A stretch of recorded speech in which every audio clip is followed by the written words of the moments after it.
तो power star Pawan Singh को range rover दिखाना पड़ गया महंगा।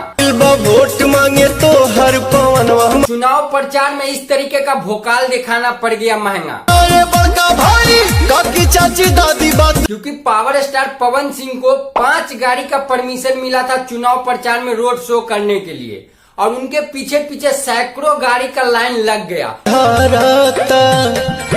और पूरा गांव मोहल्ला सब जाम हो गया भाई। इस तरीके से पब्लिक जाम कर दिया, मतलब कि लोगों का जन सैलाब टूट पड़ा पावर स्टार पवन सिंह को देखने के लिए,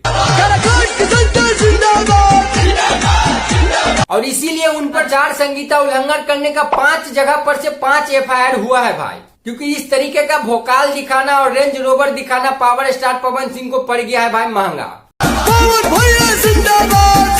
बाकी पावर स्टार पवन सिंह आप किस तरीके से चुनाव प्रचार करेंगे वो देखने वाला बात होगा। बाकी आप लोग को क्या लगता है, पवन सिंह पर मुकदमा दर्ज होना चाहिए या नहीं, कमेंट में जरूर बताइएगा। और हमारे चैनल पर नए हैं तो प्लीज सब्सक्राइब जरूर कर दीजिए। जब तक के लिए बाय।